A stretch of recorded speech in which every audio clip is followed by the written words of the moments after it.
मैं खाना नहीं बनाऊंगी। माँ, मैं नहीं आ रही रसोई में, बहुत गर्मी हो रही है। बेटी, रसोई में तो तुझे जाना ही होगा, तेरी शादी होने वाली है, तुझे सारा खाना बनाना आना चाहिए। खाना तो मुझे बनाना आता ही है, फिर क्यों आप मुझे परेशान कर रही हो? वैसे भी मेरी शादी इतने अमीर परिवार में हो रही है, वहां मैं खाना नहीं बनाऊंगी। हे भगवान, बेटी ऐसा नहीं बोलते, अपने ससुराल में जाकर खाना तो खुद ही बनाना, इससे सब लोग बहुत खुश होंगे। श्वेता अपनी माँ की ये बात सुनकर अपना मुंह चढ़ाकर वहां से चली जाती है। जिसके बाद कुछ दिन बीत जाते हैं और अब शादी का टाइम आ जाता है। आखिरकार वो दिन आ ही गया जब मेरी शादी एक अमीर परिवार में होने जा रही है, वहां मुझे कोई काम नहीं करने होंगे। श्वेता अपने कमरे में शादी के लिए तैयार हो रही थी, तभी उसकी माँ जाकर उससे कहती है। बेटी, जल्दी से तैयार हो जाओ, बारात आ गई है। बस माँ, मैं तैयार हो गई हूँ, थोड़ी ही देर में आती हूँ। श्वेता तैयार होने के बाद अपने कमरे से बाहर आ जाती है, जहां उसकी कुछ सहेलियां और ललिता उसे शादी के मंडप तक लेकर जाती हैं। अब श्वेता अपने कार्तिक से शादी करके अपने ससुराल आ जाती है। आओ बहू, आ जाओ, तुम्हारा इस घर में स्वागत है। घर के अंदर गृह प्रवेश करते ही जब श्वेता अपने अमीर ससुराल को देखती है तो उसे बहुत खुशी होती है। कितना सुंदर घर है माँ जी, आपने घर तो बहुत अच्छा बनवा रखा है। हाँ बहू, इस घर को कार्तिक ने अपनी पसंद से बनवाया है। चलो तुम यहाँ बैठो, मैं तुम्हारे खाने के लिए कुछ मंगवाती हूँ।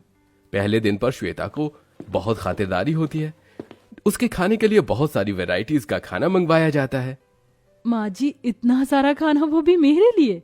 हमारे परिवार में बहू के पहले दिन पर उसकी बहुत सेवा करती हैं, क्योंकि उसके बाद तो बहू पूरे घर की सेवा करती है। अच्छा अच्छा, पहले ही जताया जा रहा है कि आज इन्होंने मुझे बनाकर खिलाया है, तो अब कल से मैं इन्हें बनाकर खिलाऊंगी। ऐसा बिल्कुल नहीं होगा, मैं खाना नहीं बनाऊंगी। इस तरह श्वेता सोच रही थी कि तभी मोनालिका उसे खाना खाने के लिए कहती है। खा लो बहू खाना, क्यों शर्मा रही हो? जी माँ जी, खा रही हूँ। खाना खाने के बाद मोनालिका श्वेता को उसके कमरे में ले जाती है, जहां श्वेता थोड़ा आराम करती है। शादी के चलते अब बहुत ज्यादा थक जाते हैं, इसलिए उस रात सभी आराम से सो जाते हैं। अगले दिन जब सवेरा होता है, मोनालिका अपनी नई बहू की पहली रसोई के लिए उसका इंतजार कर रही होती है। अरे क्या बात है, अभी तक बहू रानी आई नहीं, आज तो उसकी पहली रसोई की रस्म है। मोनालिका ऐसा खुद से कह ही रही थी कि तभी श्वेता अपने कमरे से बाहर आती है। आ गई बहू तुम, मैं तुम्हारा इंतजार कर रही थी, काफी समय लगा दिया सजने धजने में। माँ जी, अब नई नई बहू हूँ तो थोड़ा तो समय लगेगा ही। चलो ठीक है, जाने दो। देखो, आज तुम्हारी पहली रसोई की रस्म है, जाओ रसोई में जाकर कुछ खाना बना लो, और हाँ, सबसे पहले मीठे में ही कुछ बनाना, ये रस्म के हिसाब से बहुत जरूरी होता है। मैं खाना नहीं बनाऊंगी। श्वेता के मुंह से यह सुनते ही मोनालिका और वहां खड़े सभी लोग हैरान रह जाते हैं। अरे श्वेता, तुम ऐसा क्यों कह रही हो? पहली रसोई की रस्म के लिए तो सभी लड़कियां बहुत खुश होती हैं। लेकिन मैं खाना बनाने के लिए बिल्कुल भी खुश नहीं हूँ, इसलिए मैं खाना नहीं बनाऊंगी। लेकिन बहू, फिर पहली रसोई का क्या होगा? अरे, घर में इतने सारे नौकर हैं ना माँ जी, उनसे बनवा लीजिए, लेकिन मैं खाना नहीं बनाऊंगी। श्वेता ऐसा कहने के बाद अपने कमरे में चली जाती है। माँ, कोई बात नहीं, शायद वो बहुत ज्यादा थकी हुई है, इसीलिए खाना नहीं बनाना चाहती होगी। अच्छा चलिए, मैं ऑफिस के लिए निकलता हूँ। कार्तिक इतना कहकर ऑफिस के लिए निकल जाता है। इसके बाद मोनालिका अपने घर की शांता से कहकर खाना बनवा लेती है। शांता, एक काम करो, नई बहू रानी के कमरे में उसका खाना भिजवा दो। ठीक है माँ जी, अभी भिजवा देती हूँ। शांता खाना परोस कर श्वेता के कमरे में लेकर जाती है, जिसके बाद वो श्वेता को खाना देती है। बहू रानी, नाश्ता कर लीजिए। खाना देखकर श्वेता बहुत खुश होती है। अरे वाह, अब तो मजा ही आ गया, अब तो बिना मेहनत के ही खाना खाने को मिलेगा। श्वेता को ये कहते हुए शांता सुनती है तो उसे थोड़ा अजीब लगता है, तो वो श्वेता से पूछती है। बहू रानी, बुरा ना मानो तो एक बात पूछ सकती हूँ? हाँ हाँ, पूछो। आप खाना क्यों नहीं बनाना चाहती हो? क्योंकि बचपन में जहाँ मेरी खेलने कूदने की उम्र थी, वहाँ मेरे हाथों में चूल्हा चौका लग गया था। मेरी माँ को पैरालाइज हुआ था और मुझे ही खाना बनाना पड़ता था। मेरी शादी के 2 से 3 साल पहले ही मेरी माँ का इलाज हुआ था और वो ठीक है अब। लेकिन इस दौरान मैं खाना बनाने से बहुत ज्यादा ऊब गई हूँ और अब मैं खाना बिल्कुल नहीं बनाना चाहती। शांता ये सुनकर चुपचाप वहां से चली जाती है। इसी तरह अब रोजाना श्वेता को कोई भी खाना बनाने के लिए कहता तो वो सबको एक ही बात कहती, मैं खाना नहीं बनाऊंगी। ओहो, आज तो शांता आई नहीं, उसकी तबीयत खराब है शायद। फिर आज बहू ही अपने हाथों का कुछ बनाकर खिला ही दे, एक बार पूछ ही लेती हूँ। मोनालिका श्वेता के पास जाती है। बहू, आज शांता काम पर नहीं आई है, उसकी तबीयत खराब है, तुम खाना बना लोगी? मैं खाना नहीं बनाऊंगी। लेकिन बहू, माँ जी, मैंने कहा ना, मैं खाना नहीं बनाऊंगी। मोनालिका ये सुनकर चुपचाप श्वेता के कमरे से बाहर आ जाती है, जिसके बाद वो खुद ही रसोई में जाती है और खाना बनाने लगती है। लो जी, कर लो बात। बहू होने के बाद भी रसोई में मुझे खड़ा होना पड़ रहा है। ये कैसा नसीब है मेरा, पता नहीं बहू के हाथों का खाना कब नसीब होगा।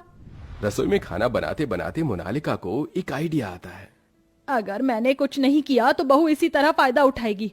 एक काम करती हूँ, बहू को घर में अकेला छोड़ देती हूँ 2 दिन के लिए। कार्तिक के साथ अपनी बहन के घर होकर आती हूँ। मोनालिका ऐसा सोचकर अपने बेटे को मना लेती है और उसे अपने साथ अपनी बहन के घर ले जाती है। अब घर में श्वेता अकेली रह जाती है। अरे, आज घर में एक भी नौकर नहीं आया, अब खाना कौन बनाएगा? माँ जी भी नहीं है, कार्तिक जी भी माँ जी के साथ ही गए हुए हैं। सुबह का वक्त होता है। श्वेता को भूख लगने लगती है। वो रसोई में जाती है और यहाँ वहां देखने लगती है। अरे, बहुत जोर से भूख लग रही है, खाने को भी कुछ नहीं है, अब मैं क्या करूं? श्वेता को खाने को कुछ नहीं मिलता। वो चुपचाप वापस अपने कमरे में आ जाती है। सुबह से दोपहर हो जाती है, उसे फिर से भूख लगने लगती है। मुझे तो भूख लग रही है, रसोई में जाती हूँ। श्वेता रसोई में जाती है। अब मैं क्या करूं? खाना तो है ही नहीं, अपने लिए क्या बनाऊं? श्वेता अपने लिए खाना बनाने की कोशिश करती है, लेकिन खाना तो बनाना बहुत दूर की बात, वो रसोई में गैस जलाना भी भूल चुकी थी। इतने समय से मैंने कुछ बनाया ही नहीं, मैं तो खाना बनाना ही भूल गई। अब क्या बनाऊं, कैसे बनाऊं, कुछ समझ नहीं आ रहा। श्वेता दोपहर में फिर से रसोई से वापस अपने कमरे में आ जाती है और सो जाती है। शाम को जब वो उठती है तो उसको बहुत तेज भूख लगती है और फिर से रसोई में वो जाती है, लेकिन हर बार की तरह इस बार भी वो कुछ नहीं बना पाती, जिसके चलते वो भूख के मारे वहीं बेहोश हो जाती है। उसी वक्त कार्तिक और मोनालिका घर लौट आते हैं। अरे बहू बहू बहू, ये क्या, ये तो बेहोश हो गई, जल्दी से इसे डॉक्टर के पास लेकर चलते हैं। मोनालिका अपने बेटे के साथ अपनी बहू को डॉक्टर के पास लेकर जाती है, जहां डॉक्टर उसका चेकअप करते हैं और उसे खाना भी देते हैं। इसी के चलते श्वेता को अपनी गलती का एहसास होता है और वो अपनी सास से कहती है, माँ जी, मुझे माफ कर दो, मैं हमेशा यही कहती रह गई कि मुझे खाना नहीं बनाना, और इसी के चलते मैं खाना बनाना ही भूल गई। अब मुझे इतना भी नहीं आता कि मैं अपने गुजारे लायक भी बना सकूं। आज के बाद मैं ऐसा कभी नहीं कहूंगी। आप मुझे खाना बनाना सिखा दो, मैं फिर से पहले की तरह खाना बनाना चाहती हूँ। हाँ हाँ बहू, बिल्कुल, मैं तुम्हें खाना बनाना सिखाऊंगी। इस तरह मोनालिका अपनी बहू को खाना बनाना सिखाती है, जिसके बाद श्वेता पहले की तरह अच्छा अच्छा खाना बनाने लगती है और वो अपने हाथों से खाना बनाकर अपने ससुराल में सभी को खिलाती और वो सब एक साथ खुशी खुशी रहने लगते हैं।